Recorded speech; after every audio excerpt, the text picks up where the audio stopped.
Hi friends, today we are discussing about the Hindu Succession Act 1956, particularly about Hindu married women who died intestate. Hindu women, if she is married, Section 14, 15, 16 of the Hindu Succession Act 1956 govern the manner in which the property of a married woman is passed on to heirs.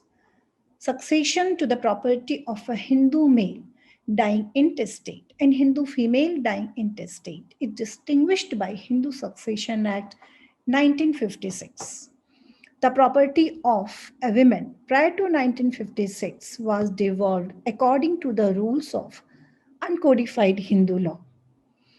The Hindu Succession Act 1956 was enacted 9 years after India obtained independence. And at that time, the legislature did not contemplate that in time to come, India would acquire, women in India will acquire properties of their own accord.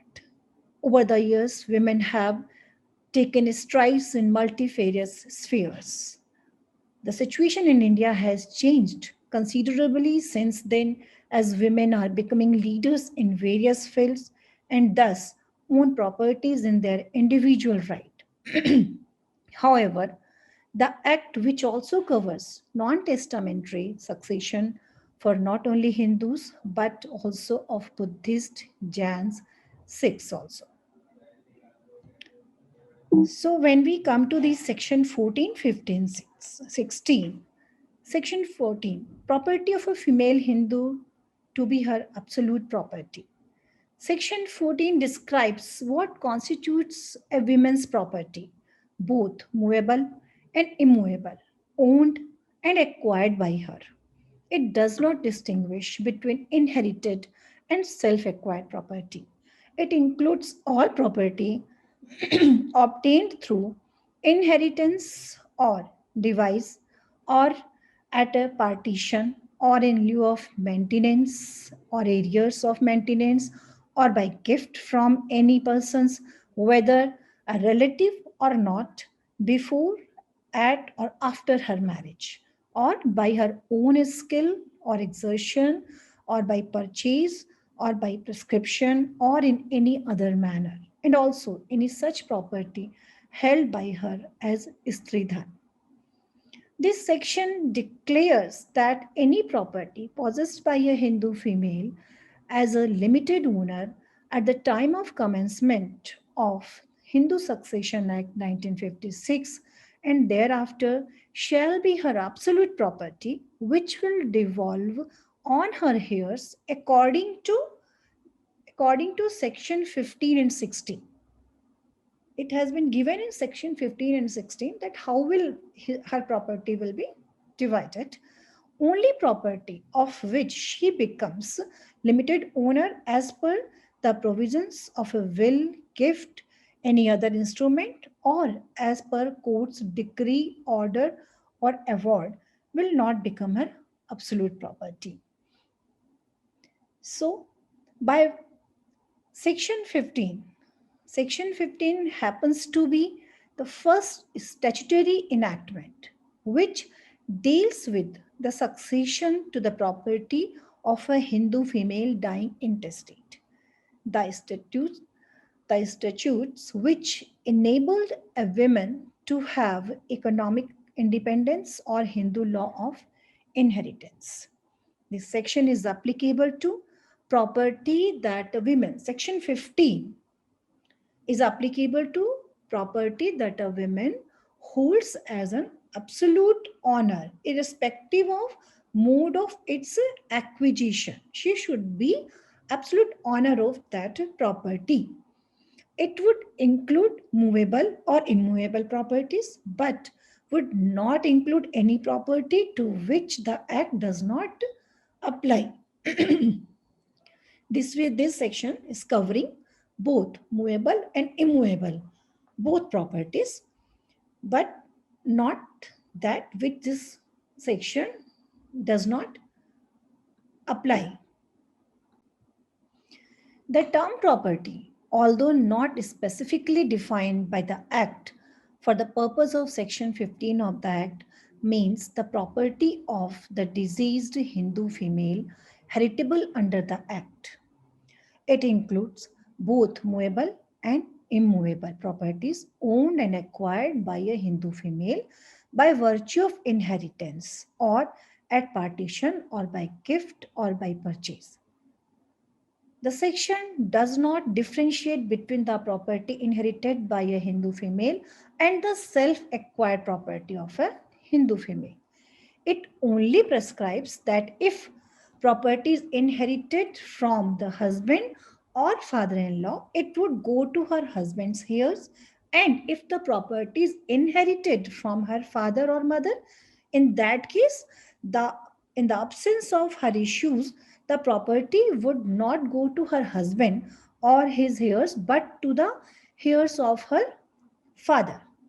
Section 15 of the Act envisages a definite and uniform scheme of succession of property of Hindu female who dies intestate.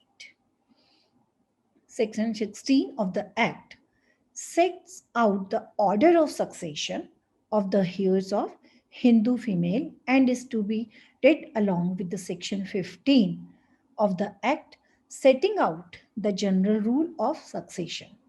However, Section 15 of the Act has failed to consider the equity of the fate of self-acquired property of a Hindu female dying intestate.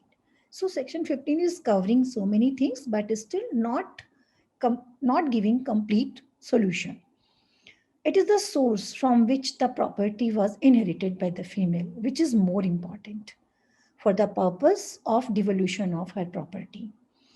The basis of inheritance of a female Hindu property who dies intestate would thus be source from which such female Hindu came into the possession of the property and the manner of inheritance which would decide the manner of devolution. Earlier it was also not clear. In fact, earlier all property was going to the heirs of husband. So at least reach up to this conclusion that property will devolve according to the source from where she has received that.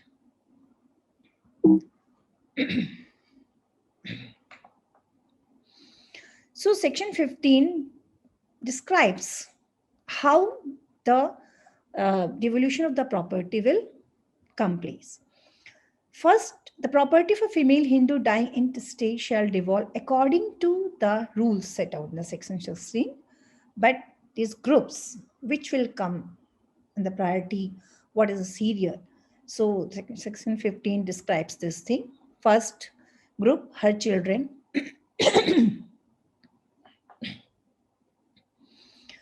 Children of any pre-deceased son or daughter, husband of the deceased. First group हमें कहता है सबसे पहला right होगा उसके बच्चों का, grandson grand daughters का एंड उसके हस्बैंड का. The term son and daughter would not include a stepson or a stepdaughter. It includes a woman's biological or adopted, legitimate or even illegitimate children. When it comes to a Hindu female dying intestate, the illegitimate as well as legitimate children would inherit the property together and no difference would be made. As far as her marriage is concerned, then it is not questioned at all. It is of no consequence. For example, W, as a Hindu woman, dies leaving behind a son from her first marriage, which ended in divorce. W was in a relationship with a married man as to, and she gave birth to a daughter, D. In this case, D and S are uterine brother and sister, but still they are entitled to succeed. Equality, both will succeed equally. Both will inherit the property in equal shares. Children of predeceased son and daughter. If a son or daughter dies during the lifetime of their mother, leaving behind a child, that child is entitled to succeed the property along with the other surviving son or daughter, provided that the child of the predeceased must be beget from valid marriage. Similarly, their deceased parents should also be born from a valid marriage. What is the main point here? The child is entitled to succeed the property along with the other surviving son and daughter. Child of a predeceased son and daughter is share the equal with the surviving son and daughter. But that child of the predeceased must be beget from a valid marriage. And similarly, their deceased parent should also be born from a valid marriage. If they are from void marriage, then it will not go to that daughter and son of the predeceased son or daughter. In Shahji Kiran, Asme versus Sitaram Kundi Asme, a man gets married to W2 while his first marriage was still subsisting. Wife 2, second marriage. He died, leaving behind his 3 sons and daughter from the second marriage. His parents, a father and mother, F and M, and a brother S2, and both of his wives. In this case, only the children, mother, and the first wife inherited his property. According to Section 16 of Hindu Marriage Act 1955, the children were entitled to succeed the property. Subsequently, when the mother died, the court held that only S2 and F would inherit the property, as the children of her predeceased son were illegitimate and hence were not entitled to succeed. If the parents before the birth of the child had ceased to be a Hindu and had converted to other religion, then the children of predeceased son or daughter will also be disqualified from inheriting the property of the intestate. If parents of a child convert their religion, then their child will also not be entitled to inherit the property. Third is the husband, as a group A member. A term husband does not include a divorced husband but includes a husband who was living apart from her under a decree of judicial separation, or the husband who had deserted her or deserted by her. It refers to the spouse of a valid marriage which came to an end with the death of the intestate. The husband's immoral or even criminal conduct does not debar him from succession unless he commits his wife's murder. The husband from an invalid marriage does not inherit from his wife, but the husband from a voidable marriage whose decree is pending in the court may get a share. But if it is annulled, then no share. What are the rules for the calculation of shares? How this property will be divided among these heirs? On the death of a female intestate, her property devolves on her primary heirs in accordance with the following rules. Each surviving son and daughter and the husband takes 1 share. Where a son or a daughter had predeceased the intestate but is survived by a child, her branch has to be allotted a share. Such surviving grandchild takes the share of the deceased parent, and if there are more than one, they will divide the property equally among themselves. So if there are 2 grandchildren of a predeceased son or daughter, they will get part of their parent and then they can share that part between them. So if a Hindu married woman dies intestate, so her property will be divided between her husband, her surviving son and daughter, and her grandchildren.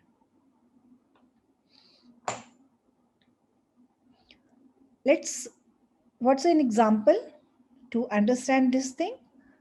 Let's assume that W, a Hindu female, dies leaving behind her husband H, two sons S1 and S2, and a daughter D.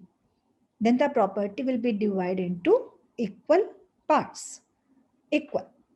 25%, 25%, 25%, 25%. But in case if son has two predeceased, then his children will get his share. And if he has more than one child, then those child will share his part between them. Now we come to heirs of husband. Section 8 and 13 of the Act describes about that. This category includes the entire group of heirs of the husband of an intestate. If none of the heirs of the husband is present, only then can the parent of the intestate inherit the property. It was held in Davinder Kaur versus Ajit Kumar Sandhu in 1995, 1 HLR 147, that the heirs of the husband inherit in absence of the children, grandchildren, and the husband of the deceased. It is generally presumed that the property belonged to husband and is distributed accordingly to the rules laid down under section 8 to 13 of the Act. How? If any one of group A is not present, in case no children, no grandchildren, no husband, if any one of the group A member is not present, only in that case property of the that women will go to the heirs of husband. Otherwise, it will go to the group A members only. Group A members consisting children, grandchildren, and husband. For example, a Hindu woman W dies intestate and is survived by her stepson, son born to her husband from a previous marriage, not from this marriage, son born from her husband's previous marriage.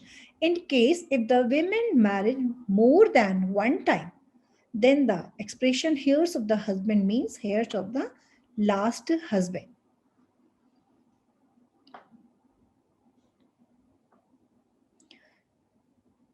In Om Prakash versus Radha Charan, actually it was little impractical thing.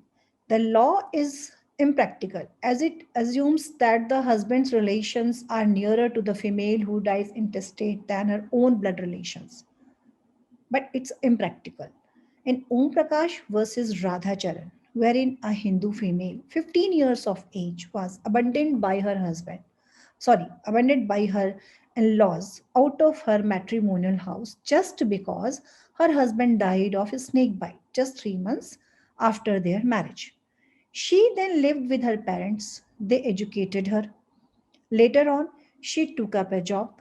Meanwhile, her relations with her in laws were snapped completely. They never asked about her.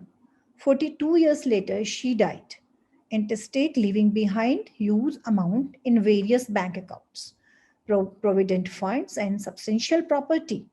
It was held that her brother was not entitled to claim her property and the property went to her husband's heirs. That is the same in laws who kicked her out of the house. According to provision of Hindu Succession Act 1956, it is the heirs of the husband who have a legal right to inherit the property of an issue of an issueless married Hindu woman, and her parents cannot inherit their presence. Her parents can't inherit in husband if husband heirs of the husbands are present. Her parents can't claim that property. In group C comes to her parents. Her parents come after group B. Her husband, heirs of her husband comes prior to her parents.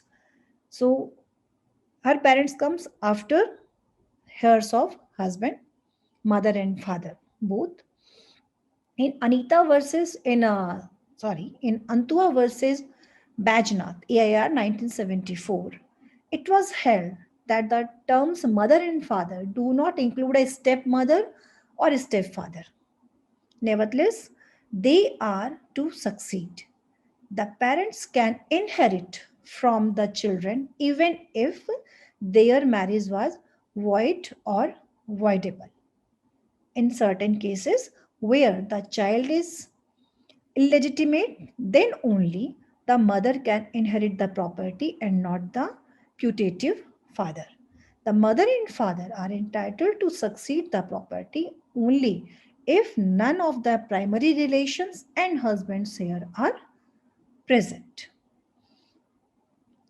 If none of the heirs given in these three groups, first three clauses is present, then the property will go on to the father of the female who heirs of her father. Then the property will go to the father of the female who died intestate. This will include her brother, sister, including half blood brothers and sisters, and the descendants, grandparents, and other natal relations. If this clause A, B, C, none of these successor or the heirs are present, then only it will go to the group D. And now number group E, clause E, heirs of her mother.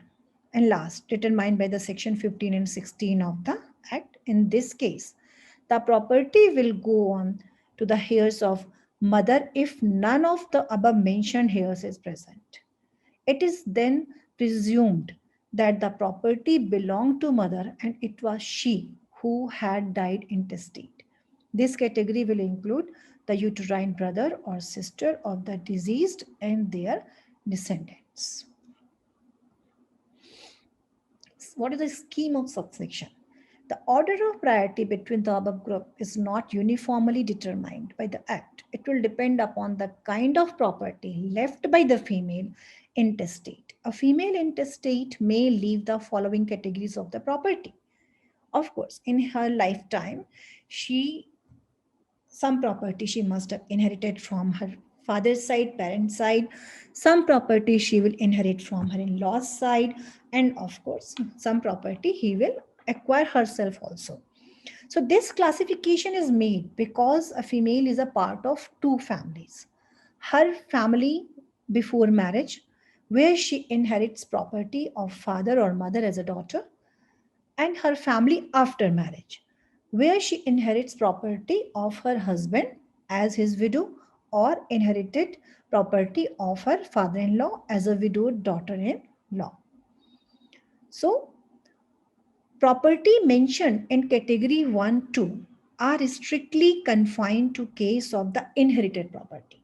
1 and 2 with strictly confined to inherited, maybe from parental side, maybe from in-laws side, but completely inherited.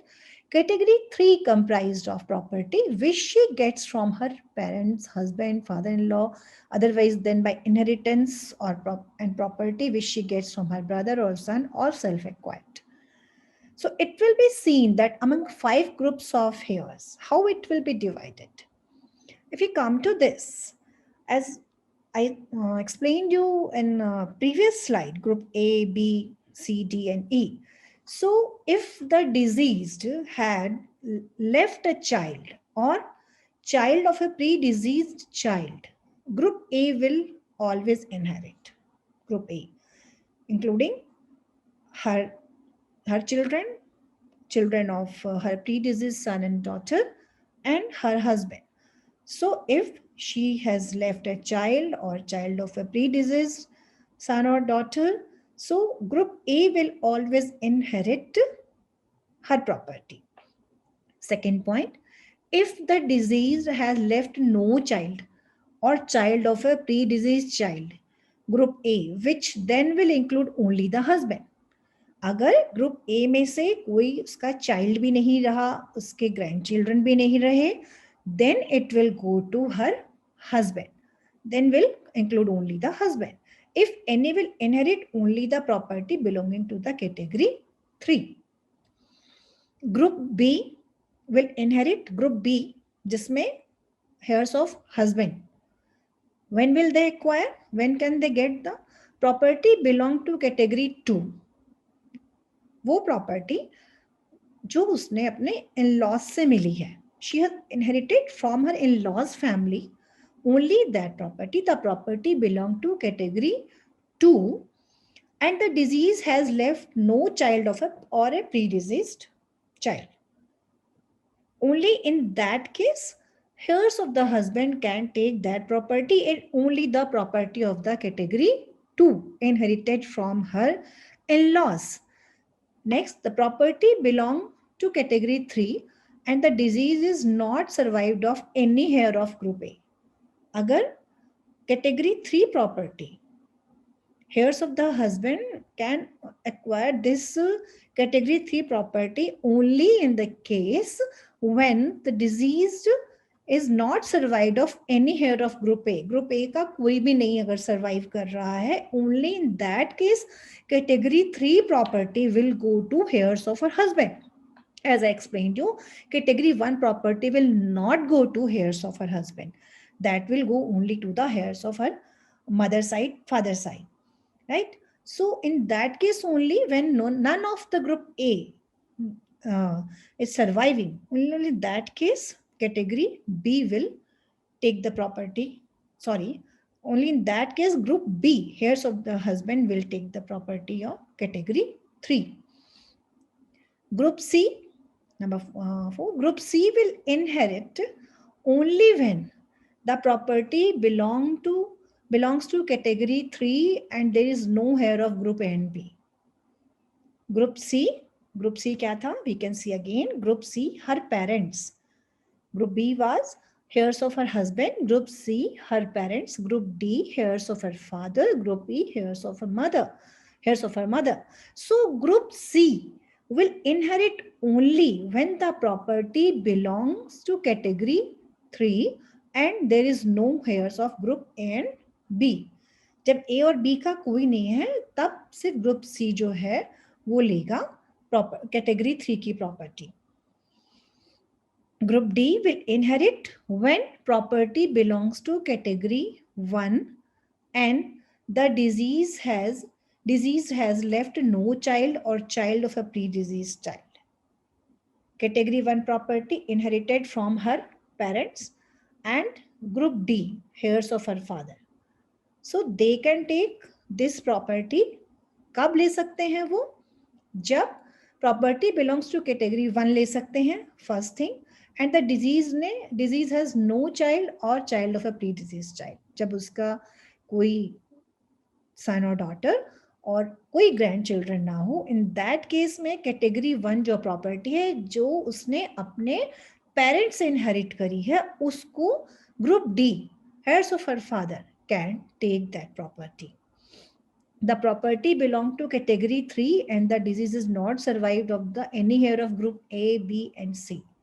Category 3 property को कब ले सकते हैं group D वाले, heirs of her father, जब A, B और C से कोई भी नहीं सर्वाइव कर रहा है, कोई भी नहीं बचा हुआ है, none of person is surviving from group A, B and C as I described in my previous slide. Only in that case they can take the category 3 property. Group E will inherit, group E, heirs of her mother. So group E जो सबसे last में आता है will inherit only when the property belong to category 3, जो उसकी inherited नहीं है directly from her in-laws or her parents, category 3 and there is no heirs of the group A, B, C and D.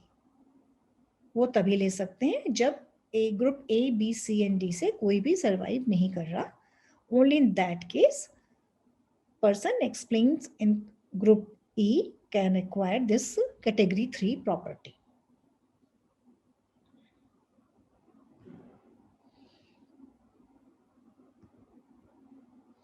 So property inherited from the father. I will like to explain a judgment also. The court, what was the court's view?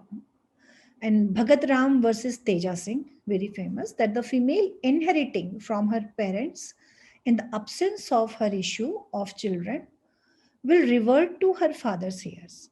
Section 15, subsection 2 provides that notwithstanding anything contained in subsection 1, any property inherited by a female Hindu from her father or mother shall devolve in absence of any son or daughter of the deceased, including the children of any predeceased son or daughter, not upon other heirs referred in subsection 1 in the order specified therein, but upon the heirs of her father.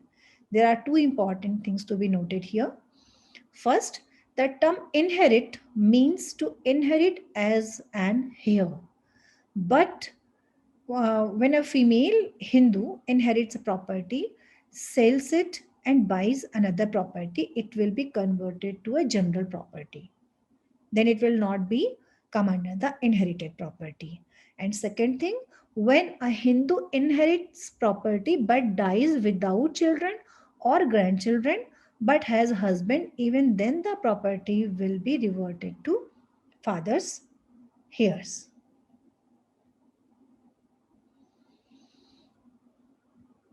Some more judgments. In Kesri Prasad versus Loche, Kesri Prasad Loche versus Har Prasad, AIR 1971, MP 129, the court laid down that from the language of subsections 1 and 2 of section 15, it is clear that the intention of the legislature was to allow the succession of the property of the Hindu female to her sons and daughters. Only in the absence of such heirs, any property would go to husband's heirs. Consequently, the female's property would devolve on her sons and daughters even where the sons and daughters are born of the first husband and the property left by the female was inherited by her from the second husband. In the second case, Padmavati Ahuja versus Daswanadi Ram, AIR 1986, it was held by the court that where a Hindu female acquired certain immovable property in lieu of maintenance by gift deed, and the right of maintenance was a pre existing right, the court held that since the property was in possession, her limited estate would be enlarged into absolute estate. The word son includes natural and adopted children of a woman, those born to her after her remarriage, and even her illegitimate children. Whereas succession to the property of a female Hindu generally is given under section 15 subclause 1.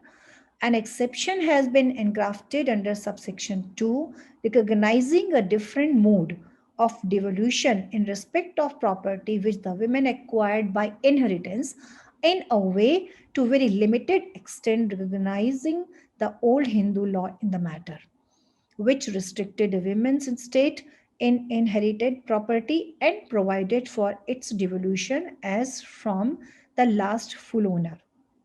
Prima facie, the exception engrafted seeks to retain in her father's family property inherited by the deceased lady from her parents, and similarly seeks to retain in the husband's family property inherited from her husband or father in law. And Mayappa Chettiar versus Kanappa Chettiar, AIR 1976, Madras 154, the court has said that where a female Hindu, after obtaining money decree in respect of the amount which was gifted to her by her father at the time of her marriage and therefore represented her Stridhan property represented by the decree would devolve not upon her brothers according to the rule of succession laid down in section 15 subsection 2 but upon her husband according to the rule contained in section 15 subsection 1. Thank you.